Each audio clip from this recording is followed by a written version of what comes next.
$10,000 just showed up in your life. Maybe it was an inheritance, a bonus, a settlement, or a chunk of savings you finally pulled together. And for about 48 hours, it felt like relief. Then you started thinking, the credit card has a balance that has been rolling for months. The car needs work. You have been meaning to start investing. Your checking account has been running thin enough that one bad week could overdraft it. And suddenly the $10,000 does not feel like freedom anymore. It feels like a test with no answer key, because every option sounds responsible, and you cannot do all of them at once. The reason that decision feels paralyzing is that most advice skips the order.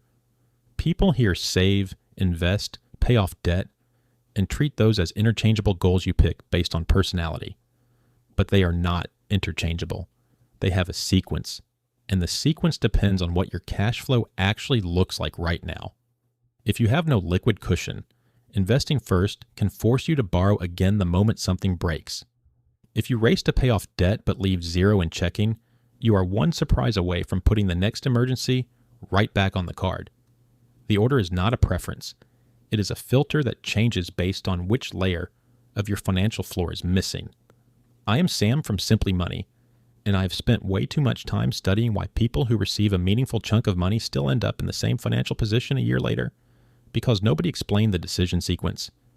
If you have ever gotten a windfall and felt more stressed than relieved because you did not know which move to make first, subscribe, because turning that confusion into a clear next step is exactly what this channel does. Today I'm going to walk you through a simple 4-step routing rule for what to do when $10,000 lands in your life. Let me start with the step that protects everything else. The step that protects everything else is a cash floor, and it has to come first even when it feels like the least exciting option on the table. Here is why. About 6 in 10 adults say they could handle a $400 emergency with cash or something close to it. That sounds almost manageable until you realize it means roughly 4 in 10 could not. And when you zoom out to a real 3-month cushion, only about 55% of adults say they have one. So nearly half the country is one layoff, one medical bill, or one major car repair away from a financial reset. And if your checking account is running thin right now, a windfall that skips the cash floor is a windfall that leaves you exposed to the same kind of hit that made you feel desperate in the first place. Picture someone who just received a $10,000 inheritance. They also have a credit card rolling at about $4,000, a dentist bill from last month, and a checking account that has been bouncing between $200 and $600 for weeks. The temptation is to throw the whole $10,000 at the card and the bill, because debt feels like the enemy, and paying it off feels like winning.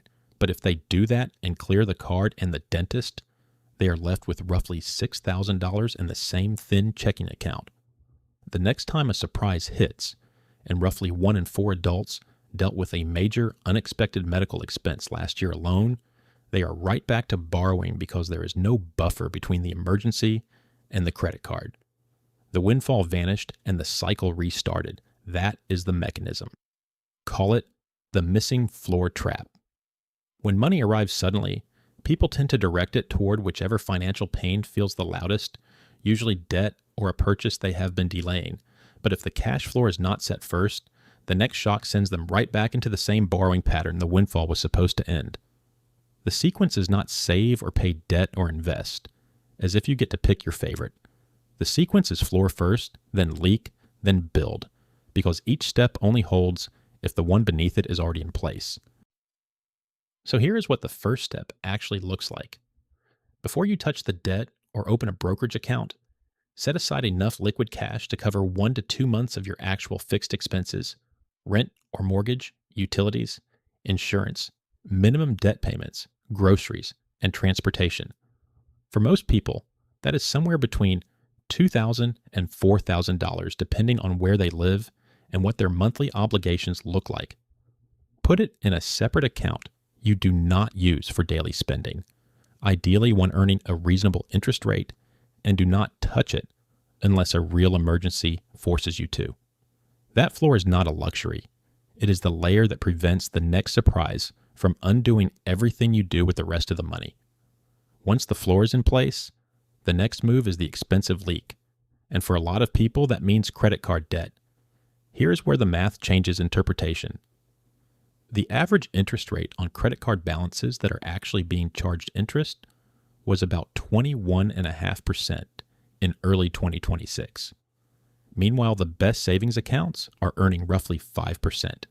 If you are holding cash at 5% while revolving debt at 21%, you are losing about 16 cents on every dollar every year in pure spread. On a $4,000 card balance that is roughly $640 a year in interest, you are paying above what the same money could earn sitting in savings. So once the cash floor is set, directing the next chunk of the windfall toward the highest rate revolving balance is usually the single most valuable move per dollar because it stops a leak that outpaces almost any safe return you could get. Now here's the part where a lot of people need to rethink their first instinct. You might be thinking, if debt costs that much, why not throw every single dollar at it and skip the cash floor entirely?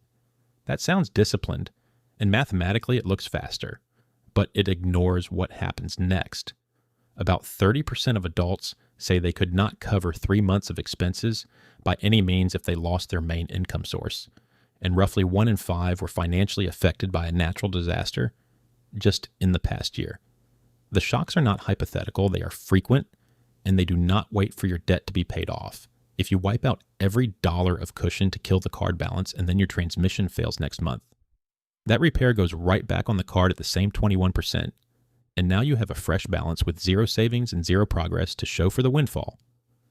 Keeping some cash is not hesitation.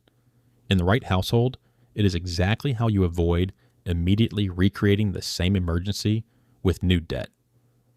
Once the floor is set and the expensive leak is plugged, step 3 is checking whether you have access to free money you are currently leaving on the table. If your employer offers a retirement plan with a matching contribution, your own contributions are always yours. But the match is essentially a guaranteed return that most investments cannot replicate.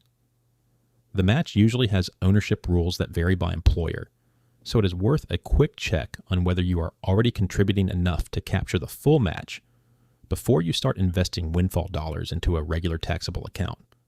This is not about choosing investing over saving. It is about making sure the next dollar goes where it earns the most before it goes where it earns less. So here is how the 4 steps apply depending on where you are right now. If your checking account is thin and you have high rate debt, the first move is setting the cash floor at 1 to 2 months of fixed expenses, then directing most of the remaining windfall at the most expensive balance while leaving the floor untouched.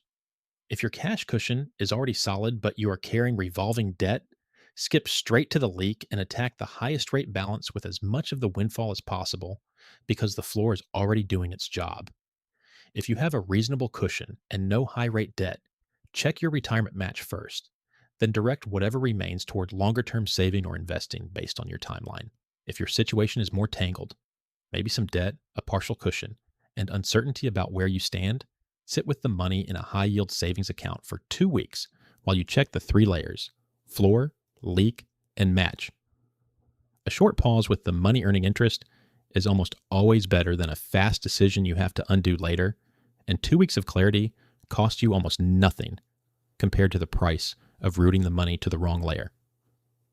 The decision rule is this: when money appears suddenly, do not ask what is the best investment. Ask what is the weakest layer. If there is no cash floor, build it first. If there is a high rate leak, plug it second.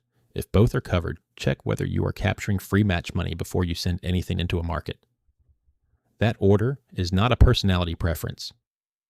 It is a structural sequence where each step protects the one after it. You are not indecisive because the windfall feels complicated.